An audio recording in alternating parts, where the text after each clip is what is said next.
এটা হচ্ছে Samsung Galaxy A55। হ্যাঁ, গত কয়েকদিন যাবত আমি এই স্মার্টফোনটাকে ব্যবহার করছি, আর এই স্মার্টফোনটাকে চর্চা করা হচ্ছে কারণ এর প্রিডিসেসর যে স্মার্টফোনটা স্যামসাং গ্যালাক্সি A54 সেটা গ্লোবালি আগের বছরে সব থেকে বেশি বিক্রি হয়েছিল। এই কথাটা কিন্তু সব থেকে বড় মিথ্যে কথা, কারণ গ্লোবালি সব থেকে বেশি বিক্রি হয়েছিল আইফোন।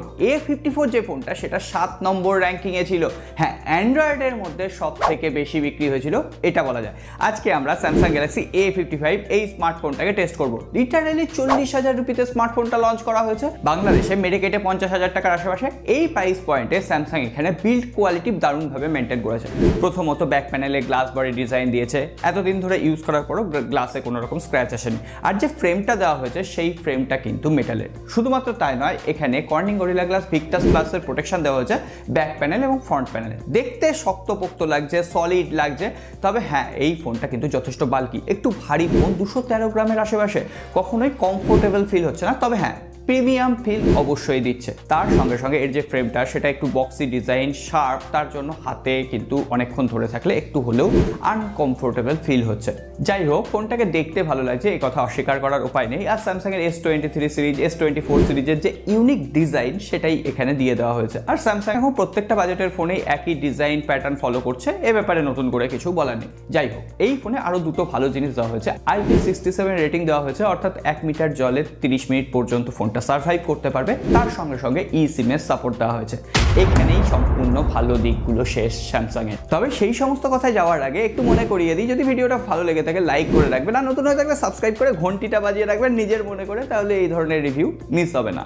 এবার তাহলে যদি আমরা ডিসপ্লে নিয়ে কথা বলি, 6.6 ইঞ্চির একটা full HD plus AMOLED display, 120 হার্টজের রিফ্রেশ রেট। স্যামসাং এর ডিসপ্লে বরাবর যে সেরা হয়, কালার অ্যালগোরিদম ভালো থাকে, সাইড ভিং অ্যাঙ্গেলে কোনো রকম ইস্যু থাকে না, এইগুলো আর নতুন করে বলে দেওয়ার দরকার নেই। আমরা ইউটিউবে যখন ভিডিও দেখলাম 4K ভিডিওতে HDR এর সাপোর্ট রয়েছে, কোনো রকম ল্যাগ নেই, ডিসপ্লে এক্সপিরিয়েন্স যথেষ্ট ভালো ছিল। কিন্তু সেটা তখনই আবার ধাক্কা খাবে যখন দেখবেন এই ডিসপ্লেতে এত বড় বড় চিন এবং বেজেল রয়েছে। হ্যাঁ, সিমেট্রিক্যাল চিন বেজেল দেখতে খুব একটা খারাপ লাগছে না। তবে হ্যাঁ, এই প্রাইস পয়েন্টে আরও স্যামসাংকে অ্যাগ্রেসিভ হওয়ার প্রয়োজন রয়েছে, কারণ এই প্রাইস পয়েন্টে অন্যান্য যে সমস্ত কোম্পানি রয়েছে তারা কিন্তু কার্ভ ডিসপ্লে প্রোভাইড করছে। এমনকি স্যামসাংয়ের যে S23 ফ্যান এডিশন সেটাও এখন এই প্রাইস পয়েন্টেই অ্যাভেলেবেল, তার ডিসপ্লের বেজেল বা চিনও কিন্তু এর থেকে অনেকটাই কম। তো সেক্ষেত্রে অবভিয়াসলি S23 ফ্যান এডিশন এই প্রাইস পয়েন্টে পাওয়া গেলে সেটা 1 নম্বর প্রায়োরিটিতে থাকা উচিত। কিন্তু এই ডিসপ্লেতে প্রোটেকশন ভালো দেওয়া হয়েছে, ওই কর্নিং গরিলা গ্লাস ভিক্টাস প্লাসের। এছাড়াও 1000 নিটসের পিক ব্রাইটনেস রয়েছে, যদিও শুনতে কম লাগছে সংখ্যাটা, কিন্তু ডাইরেক্ট সানলাইটে আমি ইউজ করে দেখলাম কোনো রকম অসুবিধা হয় না, উল্টে আমার যে ব্রাইটনেস সেটা আরও বেটার লেগেছে। তার সঙ্গে সঙ্গে ইন ডিসপ্লে ফিঙ্গারপ্রিন্ট স্ক্যানার একদম অ্যাকুরেট ফাস্ট কাজ করছে। তো ডিসপ্লে নিয়ে আর কোনো অভিযোগ করার জায়গা নেই। আর মাল্টিমিডিয়া এক্সপিরিয়েন্সের জন্য ডুয়েল স্টিরিও স্পিকার দেওয়া হয়েছে। স্পিকার আউটপুট লাউড, ভোকাল এবং ট্রিপল যথেষ্ট ভালোভাবে ব্যালেন্স করতে পারছে। তো মাল্টিমিডিয়া এক্সপিরিয়েন্স বেশ ভালো। এই ফোনটাকে সব থেকে বেশি চর্চা করা হচ্ছে কারণ এখানে Exynos-এর প্রসেসর ব্যবহার করা হয়েছে, Exynos-এর 1480 চিপসেট। অ্যান্টুটু যখন আমরা চেক করলাম 7,23,000-এর আশেপাশে স্কোর দিল। এক্ষেত্রে একটা কথা মনে করিয়ে দিই, এর হাফ প্রাইসে থাকা Vivo T3, IQ Z9 এই সমস্ত ফোনগুলোই 7 লাখের ওপরে স্কোর আসে, আর সেটা এখানে 40,000 রুপি দাম। যাই হোক, UFS 3.1 storage type, DDR5 RAM দেওয়া হয়েছে। ওভারঅল যে মিড বাজেট পারফরমেন্স সেটা দারুণ ছিল। অ্যাপ্লিকেশন ওপেনিং স্পিড ওই 20,000 রুপি প্রাইস পয়েন্ট ধরে যদি আমরা এগোই তাহলে বেশ ভালোভাবে ওপেনিং করতে পারছিল, অ্যাপ্লিকেশান ফাস্ট ছিল, এমনকি যে র্যাম ম্যানেজমেন্ট সেটাও যথেষ্ট ভালো ছিল। কিন্তু যখন 40,000 রুপির প্রাইস পয়েন্টের একটা ফোনের পারফরমেন্সের সাথে আমরা তুলনা করি তখনই আবারও সেটা মুখ থুবড়ে পড়ে। কারণ এখানে যখনই আমি ক্যামেরা বারবার ওপেন ক্লোজ করছি তখন কিন্তু এটা জিটার করছে, এমনকি যে গুগলের ফিড সেটাও মাঝে মাঝে জিটার করছে।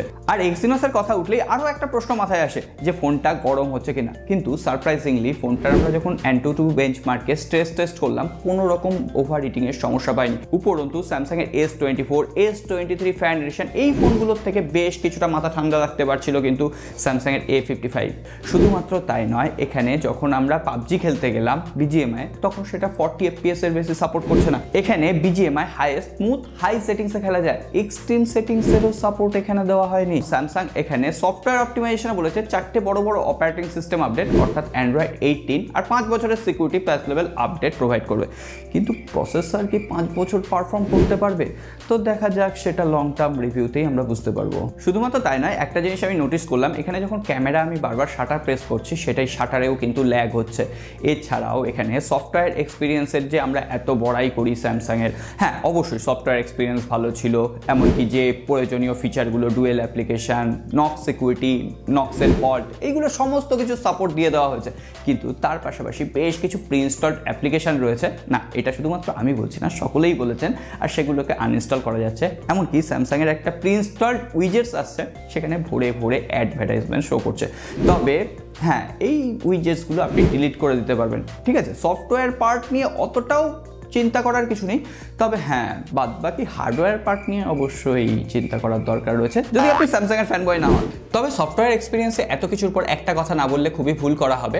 এই যে আর্টিফিশিয়াল ইন্টেলিজেন্স নিয়ে স্যামসাং এত কথা বলছে, স্যামসাংয়ের S24 সিরিজ, এমনকি S23 সিরিজেও আপডেটের মাধ্যমে আর্টিফিশিয়াল ইন্টেলিজেন্সের ফিচার আসবে, সেখানে স্যামসাংয়ের কিবোর্ডে বিভিন্ন ধরনের AI ট্রান্সলেট অপশান আসবে, এমনকি গ্যালারিতে যে আমরা ছবি নতুন করে জেনারেট করতে পারবো, এই ধরনের যে ফিচারগুলো, সেগুলো একটাও আর্টিফিশিয়াল ইন্টেলিজেন্সের ফিচার A55 দেওয়া হয়নি এত দামি ফোন হওয়ার পরও।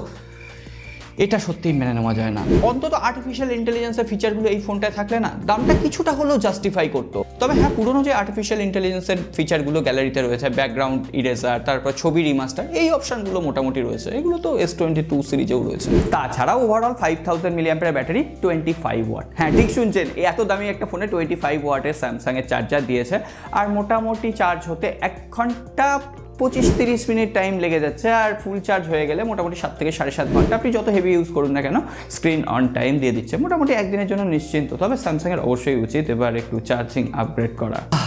এত কিছুর পর তাহলে স্যামসাং আর ক্যামেরাতে কোনো রকম অভিযোগ করতে দেবে না। 50 মেগাপিক্সেলের প্রাইমারি ক্যামেরা রয়েছে, 12 মেগাপিক্সেলের আল্ট্রা ওয়াইড অ্যাঙ্গেল লেন্স রয়েছে, 5 মেগাপিক্সেলের ম্যাক্রো সেন্সার রয়েছে। ম্যাক্রো সেন্সার নিয়ে কথা বলছি না, কারণ ওটা অতটা কাজের নয়।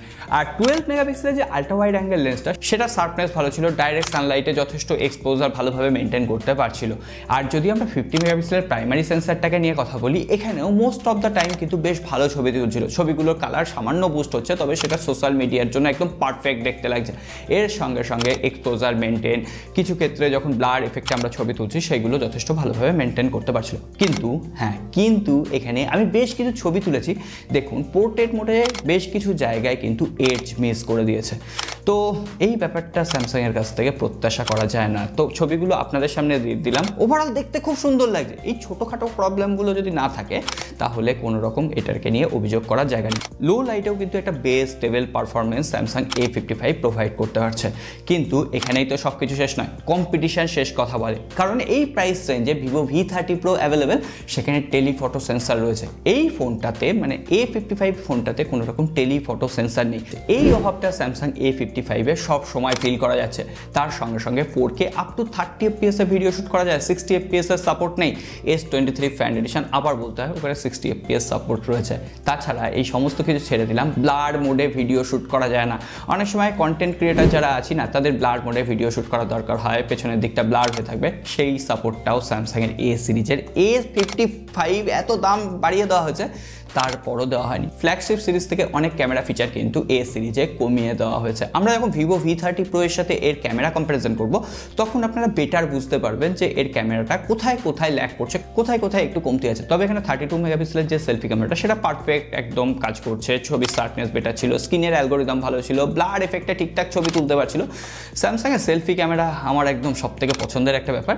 তো এই ব্যাপারটা নিয়ে কোথাও কোনো রকম কম্প্রোমাইজ নেই। ওভারঅল আমি বেশ কিছু ছবি তুলেছি, ছবিগুলো আপনাদের সামনে দিয়ে দিলাম। আউটপুট আপনাদের কেমন লাগছে অবশ্যই কমেন্ট বক্সে লিখে জানাবেন। আর কথা না বাড়িয়ে কনক্লুশন পার্টে আসি। স্যামসাং A55 ফোনটা যে প্রাইস রেঞ্জে লঞ্চ করেছে, সেই প্রাইস রেঞ্জে OnePlus 12 আর ভিভো V30 Pro এই সমস্ত তাগড়াই ফোন কিন্তু মার্কেটে অ্যাভেলেবেল। সেই ফোনগুলোকে হারিয়ে, এমনকি গেমিং সেন্ট্রিক স্মার্টফোন যারা খুঁজছেন, iQOO Neo 9 Pro রয়েছে, এই সমস্ত ফোনগুলোকে হারিয়ে স্যামসাং A55 কতটা এগিয়ে যেতে পারছে, খুব তাড়াতাড়ি ভিভো V30 Pro এর সাথে আমরা রিভিউ আনবো, ক্যামেরা কম্পারিজন আনবো, তখনই সমস্তটা আপনাদের সামনে পরিষ্কার হয়ে যাবে। তবে আমার মতে A55 এখন কেনার দরকার নেই, S23 ফ্যান এডিশন ভার্সন একই দামে পাওয়া যাচ্ছে। আপনাকে যদি স্যামসাংয়ের ব্র্যান্ড ভ্যালু নিতে হয়, স্যামসাংয়ের সফটওয়্যার এক্সপিরিয়েন্স নিতে হয়, তাহলে S23 ফ্যান এডিশন, ওখানে উল্টে ওয়্যারলেস চার্জিং সাপোর্ট রয়েছে, বেশ কিছু প্রিমিয়াম ফ্ল্যাগশিপ ফিচার অ্যাভেলেবেল রয়েছে, সেই ফোনটা নিন, এটার থেকে অনেক ভালো এক্সপিরিয়েন্স পাবেন। আজকে আর বেশি কথা বাড়াচ্ছি না, সকলে ভালো থাকবেন, সুস্থ থাকবেন, আর হ্যাঁ, এই ধরনের জেনুইন রিভিউ পেতে সাবস্ক্রাইব করে রেখে যাবেন বস, কারণ আপনারা আছেন বলেই এই ধরনের রিভিউ করার সাহস আমরা দেখাতে পারি। সকলে ভালো থাকবেন, দেখা হবে আগামী পর্বে।